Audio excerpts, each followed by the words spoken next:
Welcome back to Lakeville North High School. We've come to check in on the progress on the 2025 Dennis Kirk motorcycle build being done by Kevin Baas and his chopper class that happens right here at Lakeville North High. We're gonna get an update in a moment, but before the class gets here, one thing we realized is we haven't given you a tour of this awesome facility. It is huge, so let's go ahead and take a peek at everything that happens here at Lakeville North High.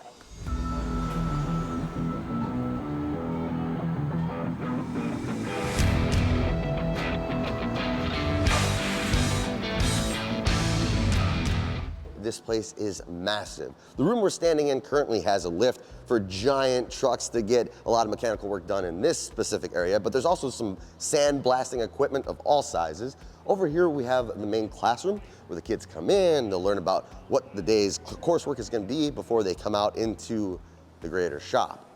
Over here, we have the chopper class, which you've already seen a little bit of, but you'll see more of as we go in a little bit later. All up and down these walls, we have various individual welding spots. I mean, this place has got everything. Like right here, CNC plasma cutter. How many kids get to work with something like that? But something really cool that I promise you no kid is getting in their shop class is right here. They just installed a powder coating section. So a lot of this equipment was just recently donated from some great friends of Kevin's, and we've got everything that the kids will need to powder coat all the various parts that are gonna go on our motorcycle and everything in the future. As you can see, this is one massive place with lots going on as the kids are filing in. Why don't we head on in to the chopper room and get some updates on the progress of the bike so far.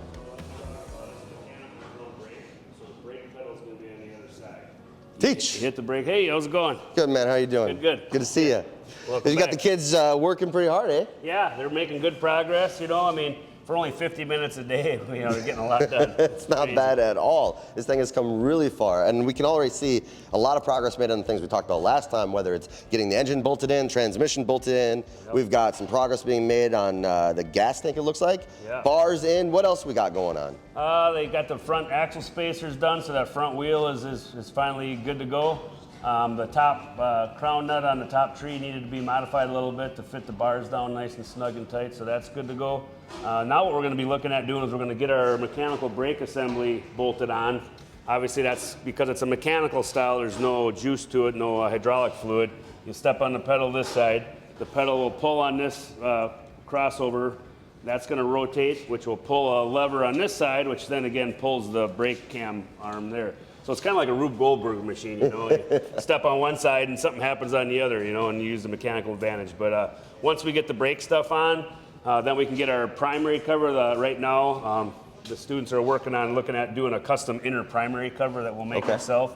Do something kind of special. It's going to be an open belt drive, but I think kind of a little back piece where it will look cool. Sure. You know, they're working on the sissy bar right now, the seat pan.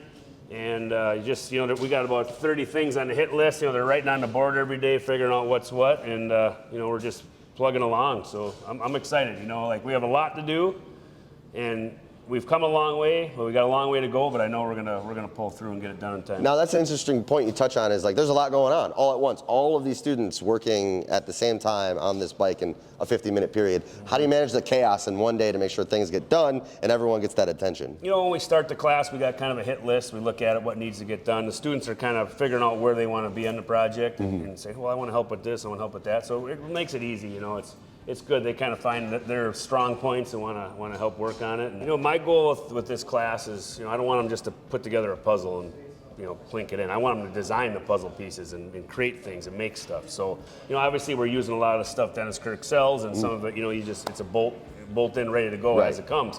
But certain little things that we can modify, we can change, we can build ourselves, I want them to do it so that when people look at the bike, there's a lot of little things like, where's that from? That's not normal. I don't normally see that. Well, the kids made it, you know. Where'd those front axle spacers come from? Those are neat. Oh, the kids made them, you know. How did you get that gas tank? That's crazy. It's not like the way it should be. Well, the kids made it, you know. So teaching them all the extra skills and having them just, you know, you can see they're always problem solving. They're figuring it out, you know. And when you build something like this, you're going to put it together, take it apart 100 times before it's ready to actually be done for good and go to paint and powder coat and all that. And you know, making mistakes is part of the process. You learn from it, you know, and I don't get down on them for making a mistake. We all make mistakes. I still make mistakes. The biggest thing about a mistake is you just learn from it and you go again and you do it better the next time and you get over that hump. And so I always tell them there's no such thing as failure. It's just a stepping stone to success. Right. So it's a learning process. We're all having a good time. they're picking up new skills. I'm showing them stuff that I've known and done forever, and it's a good, happy relationship here. You know, the kids, they can't wait to get here to class, you know, and I got to basically kick them out to get to our next class. So.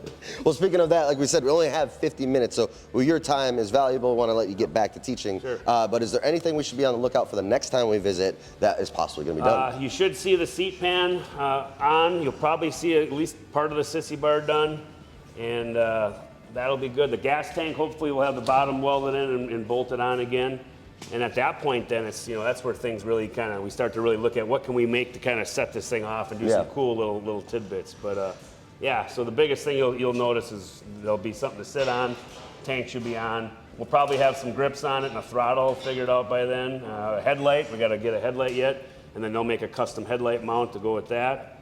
And then pipes, exhaust pipes are going to be cool. Yeah, when we get to that, we'll do kind of a traditional 2-in-1, but then we'll probably do a little upsweep cocktail shaper or something cool, yeah, for the retro look. And then I'm hoping to get our painter to come in to meet with you guys next time you're here, so he can kind of explain where we're going with the paint scheme. And we've talked about flames, we've talked about scallops, you know, and I think scallops might look good because the tanks are going to have the badges. Sure. He'll be able to scallop around those and kind of keep the original looking, you know, 46 knuckle badges on there, but do something cool to kind of tie it all together.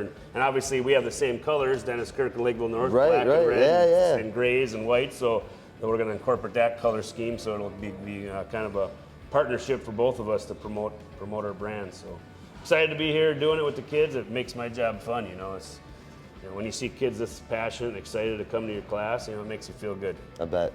Well, teacher, we're going to let you get back to it. All right, buddy. Thanks for talking with us. Yeah, good to see you. All right, now that we've got a project update from Teach on the bike build, let's head on into the classroom to talk to a couple of students to get an idea on the projects they've been working on when it comes to one of the front spacers. Hi, I'm Gavin Bonnerup. I'm a senior. And I'm Zachary Holine, and I'm also a senior. We made the axle spacers for the front axle on the bike. Because the ones we got were too short, and he didn't like how they looked, so at first it was just a plain old spacer, and then we decided to put some grooves in it just to make it look a little bit better. What do you hope the person who gets it is going to experience? I hope he rides it a lot. I hope it doesn't just sit in the shed. Not just an eyepiece, yeah. Wow, the kids have made it insane progress on that bike, and watching it come together, watching their vision and their input, like those spacers, just the time they took to take something so simple and give it a little bit of flavor and hone their skills at the same time, skills they wanted to learn, like working on the lathe. It's just incredible to see. That's our latest update on the bike build. We'll be back in another month to see where they're at. We'll catch you then.